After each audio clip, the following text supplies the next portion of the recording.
Hey everybody, Merlin Silver here, and in this video we're going to be taking a look at Grain Scanner, an awesome new Max for Live device from Amazing Noises. This is an easy to use and awesome sounding granular synthesizer that comes with a whole range of modulation options and fun features. After a quick walkthrough of how the device works, I'm going to showcase how you can use it to make sounds like this, and like this.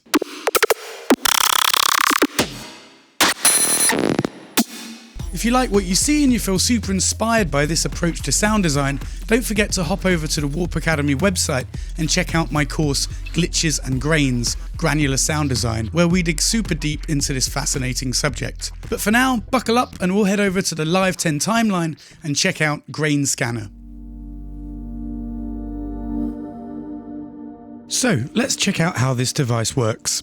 When demonstrating time-based processes, I really like to use a simple, banal piece of audio so that it's easier to perceive what the device is doing. So here's a clip of me counting to 4. 1, 2, 3, 4. I'll just drop that sample onto Grain Scanner where the display updates to show the sample. Right now I'm playing MIDI notes, but we can't hear anything. That's because the start position here is set to a moment of silence within the source sample. Let's just move this position knob to scrub through the sample and set it to start at the beginning of the counting. The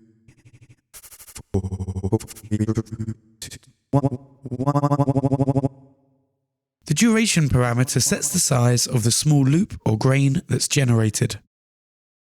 1, 1, 1, 2, 1, 1, 2, 1, 2, 1, 1, 1. Turning on key follow, the grain size is mapped to the incoming MIDI note number. The higher you play, the smaller the loop. The loop resolution changes to wave cycles instead of milliseconds.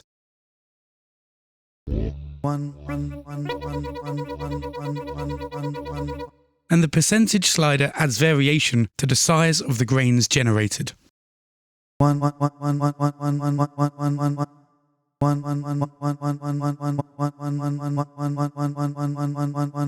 So far, every MIDI note I play generates one looping grain of audio.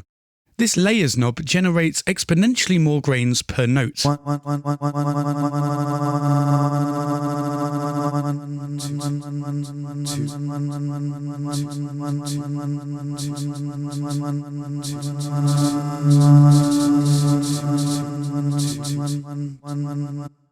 And once again, the percentage slider underneath adds variation to the amount of layers generated. 1, 2, 3, 2, 3, 2. Moving on to the pitch section, the key follow is set to on by default, so the device behaves like a normal instrument. I can randomize the pitch and dial in the range here. 1, 2, 2, 1. Whereas with split enabled, the pitch will only vary between the upwards and downwards extremes of the value that I've entered. 1, 2, 2. Back to the position control, this percentage slider adds variation to the grain's start position. 1, 3, 1, 3, 1, 3, 1, 2, 2,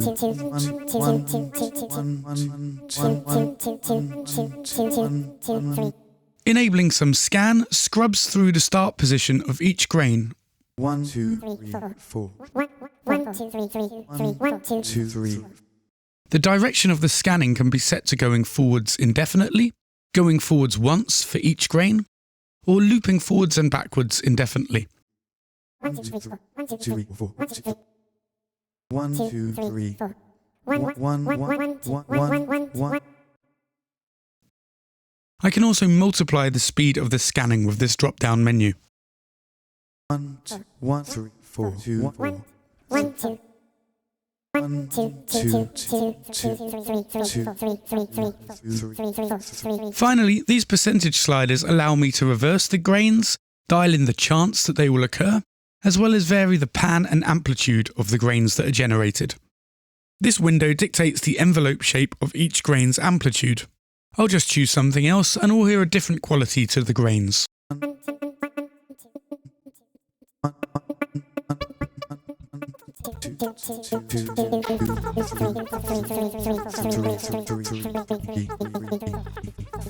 Over in the amp section is an ADSR envelope to shape the sound. I'll add some attack and release to create a pad-like shape to my patch. Next up in the Effects tab lies a filter, some distortion and some reverb. The multi-mode morphing filter is super versatile and I really like how it has a dry-wet option, allowing me to create layered textures. I'll just set the shape to bandpass for now. In the distortion section, you can toggle between two modes. Exciter adds distortion above a defined frequency point, and Saturator adds distortion below that point.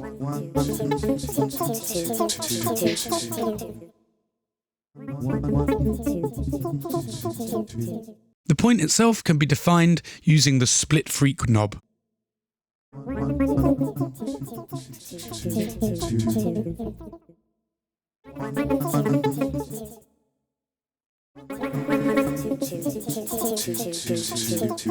Finally, the reverb section adds some nice sounding roominess to the patch, with plenty of options to shape the reverberation.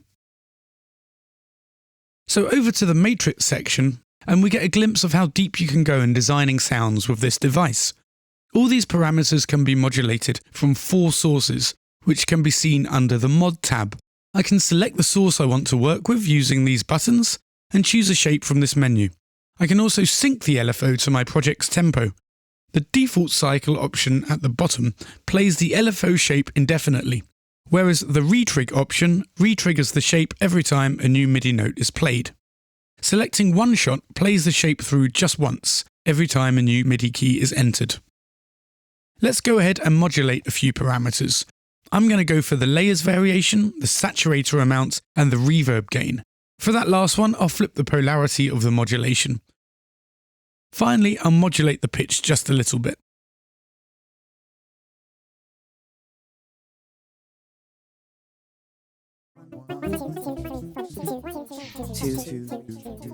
Back in the Grains tab, I'll dial in the duration again and head over to the grain window.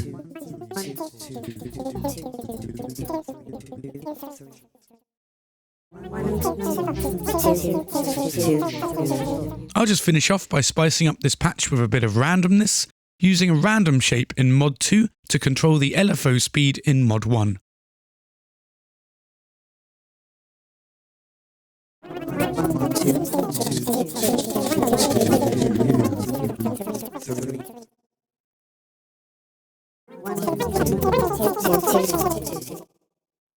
So something I really love about granular synthesis and granular effects is how you can spend a while setting up a patch like we've just done and then throw in a different source sound to get a surprising result. So I'll just chuck in a simple sample of a saw wave pad. So before we go any further, we should note that we can select part of the sample to work with by clicking and dragging your selection. Command click drag moves the selection around and Shift click drag resizes it.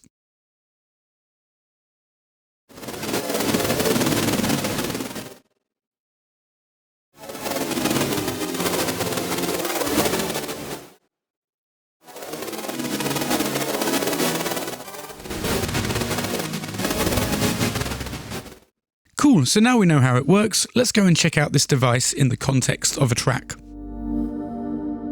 Okay, so here is a short arrangement I made to demonstrate the interesting and unexpected sounds you can get from this great device. Let's start off with a listen and then we'll solo the sounds.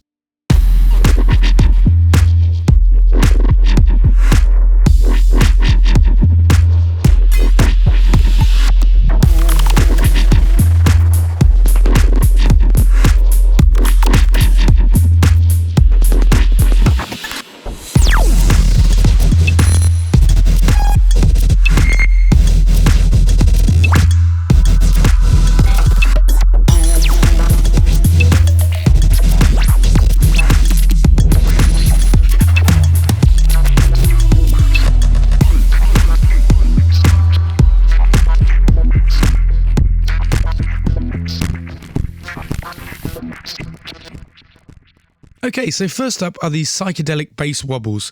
I took a simple bass inflection and automated the grain duration using a little bit of scan and the forwards-backwards loop mode to create some new rhythmic patterns.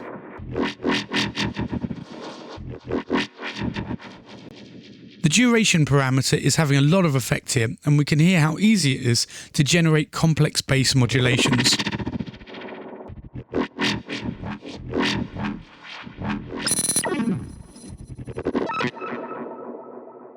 Next up, I've made a glitchy percussion loop by resampling the simple kick-snare loop that underpins the arrangement. A similar approach to the bass modulations, I've automated the duration to create some wonky stutters, and also used the Rexpedec window shape to add a sense of staccato, as this is a percussive loop.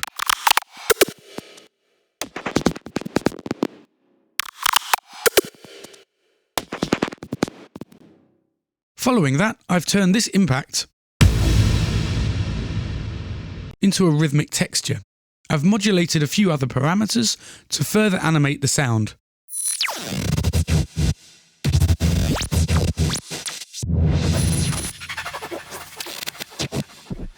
Layered sounds like this impact can be a lot of fun to pitch around and experiment with.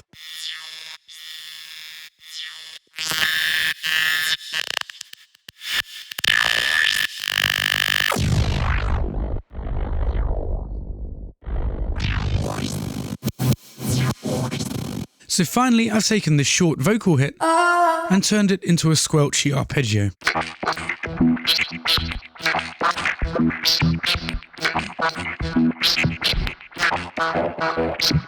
I've used some stock effects to beef up the sound, and I've also modulated some parameters to animate the patch. This time I've set the modulator to this step sequencer mode. Awesome!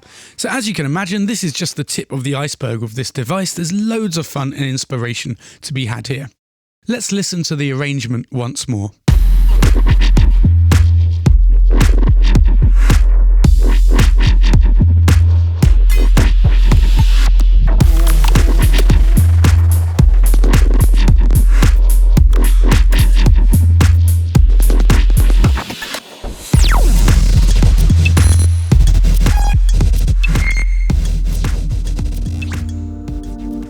Before we finish off for today, I'd like to invite you to join the community by hitting subscribe and activating notifications. That way you won't miss a beat and you'll get the heads up on all the things as soon as we post them.